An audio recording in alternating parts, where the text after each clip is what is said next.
yung warrant pero hindi naman nakakarating sa inyo. So parang nagiging pattern ito kahit doon nangyari din to kay DJ Bantag na nauuna sa media bago ma-serve, bago makarating mismo doon sa gusto nilang makarating. Ito bang pagpa-press con o pag-announce sa media, pwede ba to maging official na warrant of arrest o kailangan talagang matanggap nyo? Hindi po pwede. Kanya lang ang epekto. Ang tanong po dito kasi nakailang announcement, ito sila press con, Secretary Boying Remulla, nakailang press con sila na meron ng di umanong warrant dito kay Tebes at wala naman silang natatanggap. Yun po yung nagiging issue dito. Kaya ito po ang tanong ko, pwede na ba yung announcement sa press con hindi na kailangang matanggap o kailangan matanggap talaga ng kampo ni Tebes? Tatandaan po natin, congressman si Tebes. So meron niyang official na opisina. At si Topacio po ay kilalang kilala. At alam nila ang opisina ni Topacio. So kung talaga may warrant, madali naman po itong ipadala sa kanila. Ang tanong, bakit parang hirap na hirap ipadala at hindi natatanggap ng kampo ni Tebes etong mga warrant di umano, pero alam na ng lahat ng madlang people bakit kinuda sa press con? O eto sagot ni Topacio. Po sa isang inaakusahan ng krimen itong yung trial by press con o trial by publicity ni Secretary. Sino ba yung trial by press con na binabanggit niya? Bagamat di niya dinerecho, obviously, para sa akin, si Boying yan, trial by press con. Remulla, na mayat-maya, umpisa pa po na naapektuhan po, nape-prejudice ang publiko, nape-prejudice ang Department of Justice, yung mga professional doon, ay siyempre nakakahuna yung kanilang maaaring maging desisyon doon sa preliminary investigation. Kaya nga po ito ay violation ng due process, nawawala po yung impartiality. At mulat sa pulpa po, ilang araw pa lamang nagsasasalita na si Secretary Remulla na may kinalaman si Congressman Tebes, ganito, ganon, wala pa ngang preliminary investigation. May probable cause mastermind na sa ingay po nila. At kaya po yan ang masama sa ganyang style ng investigasyon ng government service, puro publicity. Kaya lang sabi po nga nila, may kasabihan, di ba? Ang pinaka maingay daw pong lata ay yung walang laman. Ayun.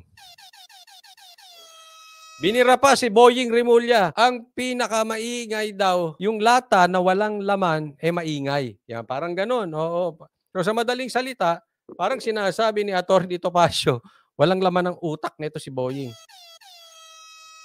At saka, eto po, sa madaling salita, wala pa pong warrant. Ang tagal na po pala nito. Ito po ay style na style nila. Actually, this is not the first time. Ginawa na rin nila to kay Bantag. Pinasusuko. All along, akala natin may warrant na. Wala pa pala. Again, hindi pa official yan. Hindi po official. Uulitin ko po para doon sa mga abogadong hindi nakakaalam. Baka mamaya, i-discuss to nung 3-0 na abogado. Hindi niya alam. Hindi po official pag yung warrant ay hindi nakakarating sa kampo. Hindi pa officially deemed served kung hindi makarating sa kanila. Hindi po official ang warrant na press con. Okay? Malinaw po yan. Kaya sabi ko, grabe. Alam mo, kung talagang ito po ang danger, pag hindi natin nadidinig ang kabilang panig. Kaya nga sabi ko, wag naman sana unfair. Bakit? Pag bibigyan natin ng boses, yung binibira sa media ay biglang iipitin kung sino yung nagbibigay ng boses. Kasi kung hindi nagsalita si Atty. Topacio, alam ng mga Pilipino, meron ng warrant. Di ba? Hindi natin alam Yung pala wala pa. Yan ang katotohanan, wala pa, hindi pa nasa-serve, hindi pa nila natatanggap. Naunawaan nyo? Di ba? Yan ang alam ng mga Pilipino. Siguro 90% of Pilipino na nagsusubaybay sa kasong ito, ang alam nila meron na. Pag hindi natin bibigyan ng boses itong mga ito, maliligaw tayo. Again, mabubudol na naman tayo. Kasi ganyan po hawak na nila media Magsasalita sila sa media. Paano saan sila makakapagsalita? Di ba? Kaya may problema po talaga tayo pagdating sa Tapos iipitin ng mga taong lumalaban at nakikipaglaban doon sa kabilang panig. Sabihin na lang natin sa kabilang parte na gusto rin marinig ang kanilang boses. Sana po patas lang. Huwag tayong double standard. Again, uulitin ko, kung may demanda, di magdemanda. Tapos tahimik. Pero pag binira nyo sa media, huwag kayong magalit. kung sasagot sa media. Di ba? Patas po tayo. Nag-announce kayo sa media, natural, sasagot sa media kasi masisira sila eh. Kasalanan ba nila yan? Hindi po. Kasalanan ninyo eh. Binubuksan nyo trial by publicity. Totoo yan. Sundan ko lang po, no? So sa tingin po ninyo, talagang ito po ay sinasadyang ginagawang trial by publicity? O tanong, sadya o nagkakataon lang na ginagawa tong trial by publicity? Kakataon lang to. Sinasadya po nila kasi alam po nila, alam nila yan. Abogado naman si Secretary Remulla, may mga seasoned na excuse me po. Desisyon doon sa preliminary investigation. Sinasadyang ginagawang trial by publicity? O nagkakataon lang to? Sinasadya po nila kasi alam po nila, alam nila yan. Abogado naman. Excuse me po, Attorney Topacio, hindi lang kita naputol dyan sa live na sa interview na yan. Pero hindi po lahat ng abogado may alam. Oo, hindi po lahat. Meron pong 3-0 na abogado. Ha? Oh.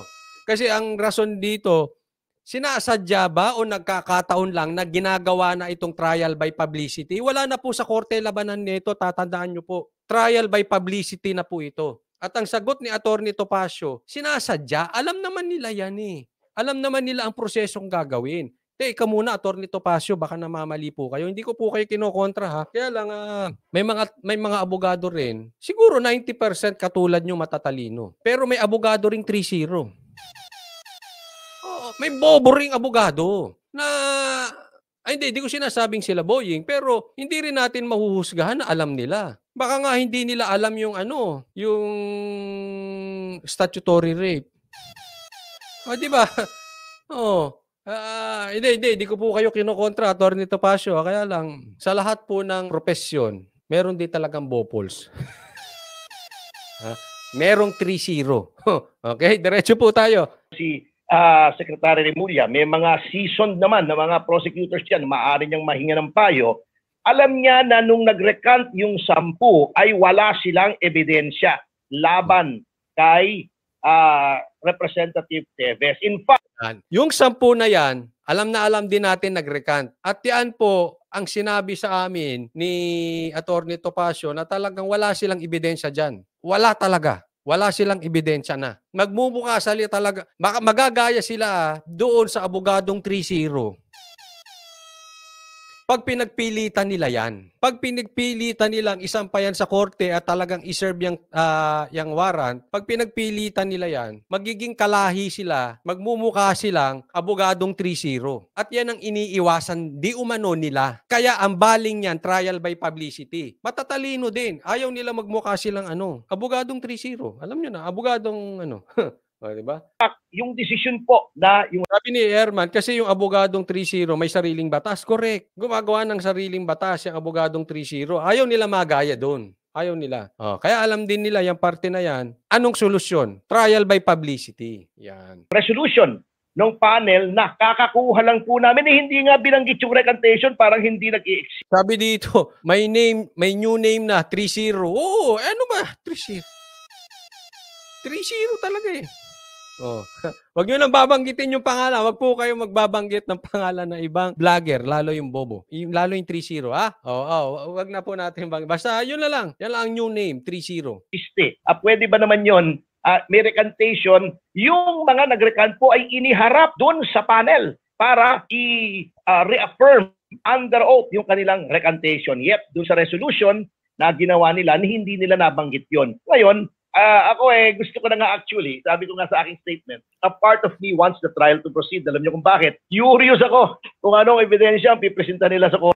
Ganda nun ha. A part of Attorney Topacio, and I agree with you, Attorney Topacio, also, pasensya na po, also a part of me, gusto ko nang matuloy. Sa totoo, gusto ko matuloy. Kasi gusto ko makita anong papakita nilang ebidensya ron. Tandaan po natin, ang isang tao pag nagsasalita mag-isa, mukhang may kwenta. Tama po. Ama, di ba? Okay. Nung nakaharap nitong si abogadong 3-0, yung kanyang katapat, nagmukhang latang walang laman, di ba? Nagmukhang tongo. As in literal, nagmukha siyang tongo. Ito po yung sinasabi ni Attorney Topacio. Kaya nga patawa-tawa siya dyan eh. Parang gusto ko, part of me, ako rin gusto ko matuloy. Kasi magmumukha silang abogadong 3-0 doon. Alam mo yung mga kanilang mga sinasabi nilang ebidensya, pag yan na cross-examine, ako, sabi ko sa inyo, daig nyo pa si 3-0. Ganun na po ganun na po kababaw yun. Doon sa mga nakapanood, nagmukha talagang tongo si 3-0 doon. Ano ihaharap nilang ebidensya dyan?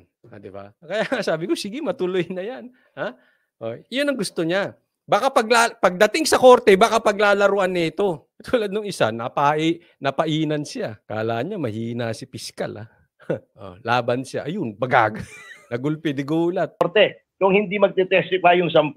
So, tinitinan ko na lang ano kayang gagawin din po. May idea po ba kayo? Kasi kayo na po nagsabi. Pasensya na po wag na po tayo magbabanggit ng pangalan ng vloggers or ng abogado rito. Para na lang, respect na lang, ha? Sige. Kasi nagpapapansin yun eh. Wag na nating papansinin. Alam mo yun ang gusto nun. Bakit ba siya kilala? Dahil magaling siya? Hindi. Papansin. Tingnan mo. Yung ugali niya at yung ugali ng mga vloggers ng Tito Vic and Joey, parehas na parehas. Ang pinagkaiba lang, abogado siya. Parehas na parehas. Sausaw. Kaya wag na po natin banggitin.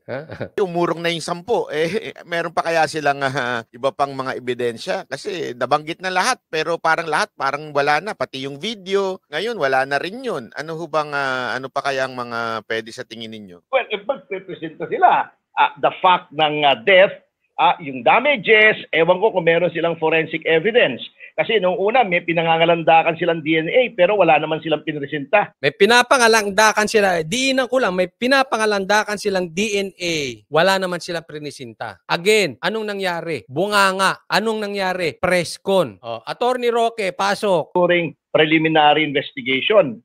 Di ba? Ang ingay pa nga nitong kaibigan natin, si Harry Roque. Na ang DNA evidence daw, conclusive, etc. Wala naman po kami nakikita ng DNA evidence. Ayan. Sinasabi ko, isa ka pa, Attorney Roque. Nakisawsaw ka dyan. Meron ka pa sinasabing DNA. Asaan? Wala naman silang prinisinta. DNA po. Ang ibig sabihin ng DNA, ayan po ay forensic evidence. Hindi po DNA yung eyewitness. Hindi po DNA yung salaysay ni spaghetti. Hindi po DNA yung salaysay ni Ferrari. Hindi po DNA yung mga salaysay ng mga kapitbahay. Hindi po DNA yung mga itinanim. Hindi po DNA yung mga yan. Ang DNA po forensic, scientific po yan. Nakatatak po sa katawan natin yan. May sarili tayong DNA. Yung DNA ko hindi pwedeng magaya ng kung sino, kahit anak ko, kapatid ko, tatay ko, nanay ko, kahit kambal ko pa, iba ang DNA. Yun po yan, Attorney Roque, Secretary Boying, at Attorney 3-0. Hindi po for ano lang. Wala. Di ba? Wala kayong prinisintang DNA. Laglag tong kaso na ito. Laglag ito. Problema ng DNA evidence, very early, ay nagreklamo na po, pumalag na itong mga akusado na sapilitan daw ay sila'y kinuhanan ng dugo doon sa loob ng kulungan. At documented po yan. At yung isa yatang abogado nila, hindi ko maaalala yung pangalan, parang Villanueva yata, ay naghain pa nga ng reklamo sa Commission on Human Rights at sa hukuman, sinusumbong kung bakit without the consent of the lawyer and without the consent of the accused ay kinuhanan ng dugo. So, yung forensic evidence na yan, pag pinresentan nila yan, maaaring maging kaduda-duda po yan eh. Ayun, sige, Coach Ali. Kasi tungkol dun sa dugo na mali yung pagkakuha nila, at ito po laging tanong sa akin ng mga viewers ko yung sa kanilang mga maling move na gano'n, posible ba silang, ang tanong kasi sa akin, bakit hindi kasuhan ng kampo ni Tebes, ni Kong Tebes? So, ito ba pwede ng kasuhan tong kanilang ginagawang ganito? Actually po, yung hindi kasi po dapat pwedeng kuhanan ng dugo. Itong mga witnesses, lalong-lalo na pwede po kasing yung dugo na kinuhanan, ito po ang naging issue dyan. Sasabihin, natagpuan doon sa crime scene. Kaya delikado po yan. Okay? Kaya bawal po yan. Illegal po yan. At documented yan, kinuhanan sila doon sa loob. Documented yan according to Attorney Topacio. So hindi yan yung parang sali-salita. Okay? May yan, nakasulat po yan, dinocument nila yan. Ang tanong nga dyan, hindi ba pwedeng kasuhan? Ang dapat magkaso po dyan, at nagkaso na nga po, etong yung isang Hana, ang pangalan. Hindi ko po kasi kliyente kaya hindi ko masyadong maalala kung anong mga pangalan ng ibang witnesses. Yung unang-unang kinuha nila, pinipilit nila na ituro si Congressman Tebes ay dinaan po nila sa pananakot, sa intimidation, sa mental torture, undue and improper pressure, ay may kaso na po yan sa CHR. Yung isa pong lalaki na nakasabay ko sa isang palatuntunan sa CNN, yung abogado nila, nagreklamo din po sila sa CHR. Gawa ng pambubugbog naman doon, pagsakal, pagsuntok, pananakit sa kanyang kliyente. Ayan. Ito na malupit dyan. Meron ng pangnanakit na ginagawa. Ayan, kailangan malaman niya ng mga Pilipino. Hindi po yan. Alam mo, pagka sila nagpa-press con, pag sila nagsalita, parang they are so holy. At ito sila Bantag, sila Tebes. Ang sasama. Parang ganun, lumalabas Ang sasama. Na sila ang babait. Pero again, hindi naman natin sila pinagbibintangan. Pero maaaring hindi sila nambugbog. But definitely may pambubugbog, may pananakit na nangyayari.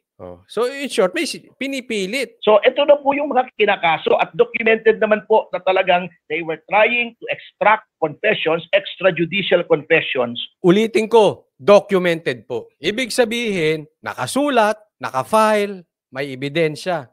Hindi lang in-announce. Ibig sabihin, yung salita nito, si Atty. Topacio, back up by evidence, back up by documents. Hindi yung magsasalita ka sa press con, tapos wala na pala. Kinuha sa bula. Yun po ang ibig sabihin. Documented, maliwanag. True. Torture, intimidation, threats. So talagang dyan po natin makikita na talagang yung legal bankruptcy noong position ng prosecution. Okay, so parang sinasabi niyo po, Atty. Topacio, no, na walang basihan lahat ng ito. So pagdating doon sa 10 inakusahan, meron silang ebidensya ron. Pero dito kay dating Congressman Tebes, ang sinasabi niyo po ay wala silang ebidensya na magli-link sa kanya dahil nga recanted na po yung mga supposedly sworn statements, yung initial na sworn statements ng 10.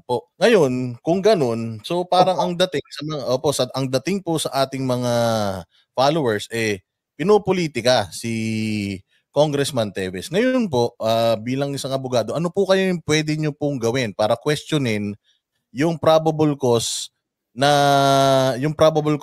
nahanap nung DOJ para yan ay mag-push through sa korte na? Meron po bang paraan? Meron pa po ba?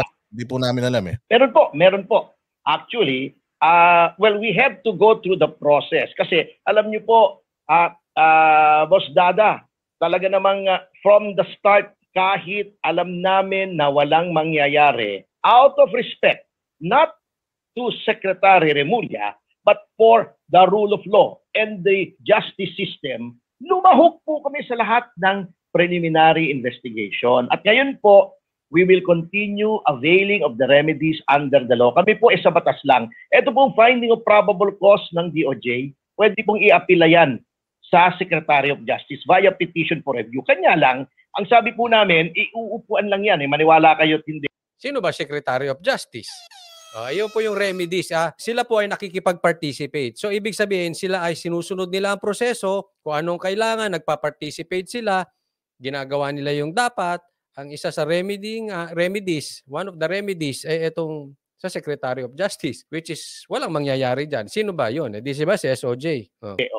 Talo yan. Alam nga namang kontrahin ni Secretary Remulla yung from day one ay sinasabi na niyang may kasalanan si Congressman Tebes. But nonetheless, to respect the rules of procedure, to respect the law, nag-apela pa rin po kami sa kanya. Kung walang mangyayari po roon, pwede naman po kaming umangat o umakyat sa korte to question probable cause. Yung expulsion naman po ni Congressman Tebes, pwede rin po kaming dumulog sa hukuman at tingnan po natin because this is a case of first impression.